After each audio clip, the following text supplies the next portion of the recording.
Ministry of Women Affairs, Community, Small and Medium Enterprise Development is shocked and concerned about the painful death of a 14-year-old Memory Machaya during her childbirth in Bocha, Marange.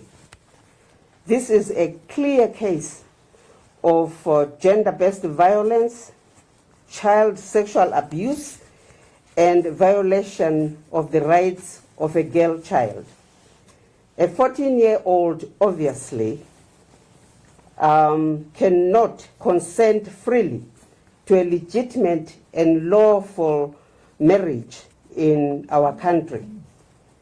The ministry, on behalf of the government of Zimbabwe, condemns this in no uncertain terms. Culture and religion cannot be used to justify such practices which destroy lives of girl children, denying them of the right to education, health care, and well-being, throwing the girls into vicious cycles of poverty. The ministry, together with the law enforcement agents, will ensure that the results from the investigations by the police, the Zimbabwe Gender Commission, and my ministry's officials from Manicaland province will be used to bring all the perpetrators to justice. I wish to reiterate government's condemnation of child marriage and gender-based violence. I send my appreciation to various government programs, UN bodies, EU, religious and other partners who have joined hands against gender-based violence, especially during the COVID-19 pandemic lockdowns. Let us continue to strengthen our partnerships around such programs as the Spotlight initiatives.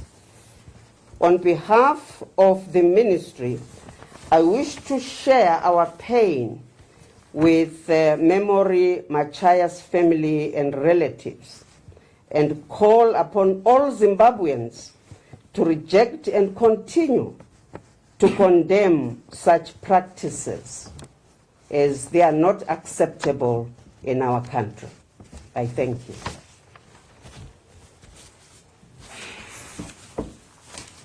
I'm done. Thank you, Honorable Minister. Maybe from members of the media, maybe there are some which a few questions can pose to the Minister. Yes. Well, Minister, thank you very much. It's not new that the people in Marange have been engaging in child marriages. It has been there, it has been a phenomenon that we have known for quite some years. Are you telling the nation in the world that this is the first time the government of Zimbabwe is made aware of such kind of practices by this sect? Particularly, yes, we know that challenges escalated during the COVID-19 pandemic, but by this sect, it seems as if it's not new. Are you telling us that this is the first time as government we are being made aware of such practices? No, I'm not saying that. We have been aware and we are condemning it, and it's unacceptable. That is my response. Okay, my name is Lovejoy once again. Honorable Minister, maybe for the sake of progress, we would want to know, has the perpetrator been apprehended and those involved in trying to assist this girl? Because from what we're understanding, it looks like it was a gruesome labor process. If they've been apprehended, what is the status quo right now? I said in my presentation that the police, I'm sure you have also seen the statement from Nyati, the spokesperson for the police. They are investigating this. As soon as we heard of this incident as a ministry, we asked our officials in Manicaland to follow it up and to investigate. And we are waiting for a proper police report, and then action will be taken according to the laws of Zimbabwe. Maybe. As a follow-up as well, what is the government's policy when it comes to child marriages and sexual violation of young girls? The government totally condemns this. It is not acceptable. I'm sure you are aware that we have a marriage law which also condemns child marriage.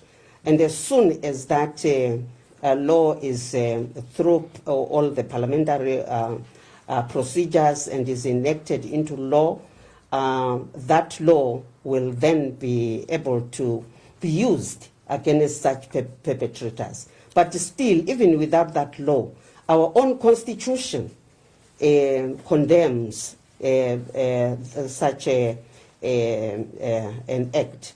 And none of our children can marry before the age of 18.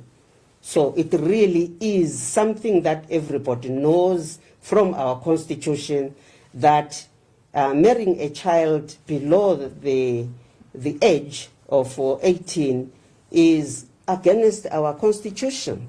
And such people should be condemned and law should take its course. Yes. Okay, Minister, a few months ago you were in Parliament and you did report that close to about 5,000 girls had dropped out of school due to pregnancies during the period of January to March. I just want a follow-up on that as to how prevalent is this scenario where young girls are actually falling pregnant. This is an isolated incident where we have actually received reports of deaths, but we do get reports that there are many girls that are actually being forced into marriages. Do you have statistics as to how many girls right now are actually falling pregnant? This is a problem, especially as a result of the lockdown when children are not going to school. And my ministry is very concerned.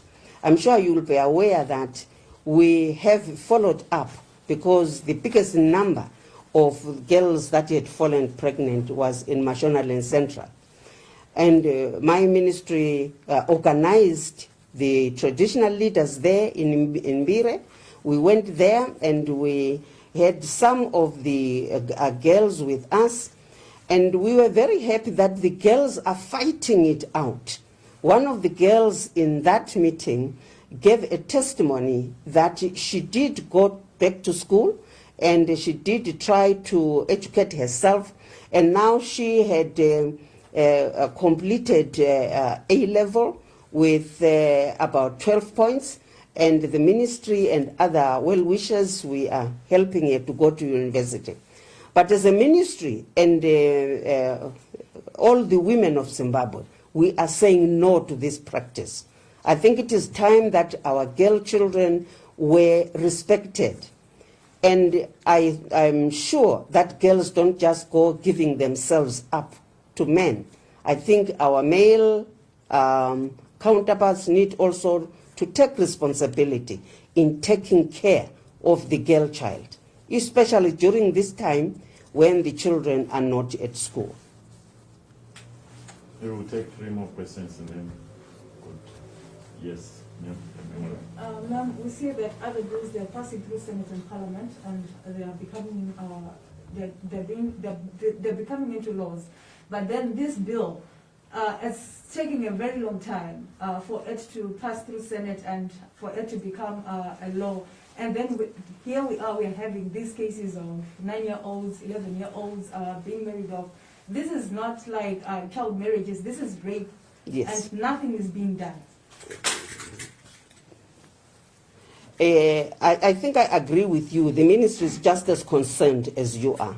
Unfortunately, we can only lobby and push. The passing of laws through Parliament is the responsibility of another ministry. And I'm aware that the Ministry of Justice and Parliamentary Affairs, they're doing their best.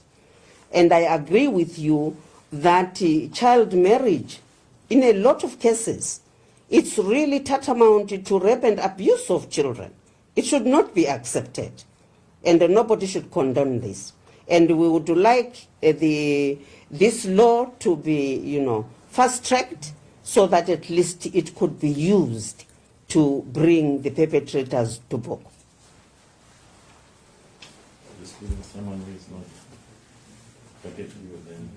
Thank you, Minister. There are some who say that the people in Marange used political allegiance and their closeness to the president or the political leadership in the country. They say that the fact that the president visits the shrine, visits the church, and this happens in that church, what message will be sending? And as government, do you think that that visit will be used and abused to support child marriages or child rape, I would call it? I think that this kind of saying is very unfortunate and I think also mischievous. And how many groups has the president visited? How many churches and how many civil society gatherings has he visited? And he is a president of a nation. He is free to visit anyone that invites him. But the president is not responsible for our behavior after he leaves those groups. And I think it really is mischievous to say if a head of state visits a place and then something happens after his visit, that he should be then blamed and be made to take responsibility. I think it is the responsibility of the church leaders to make sure that they don't abuse God's name to abuse children.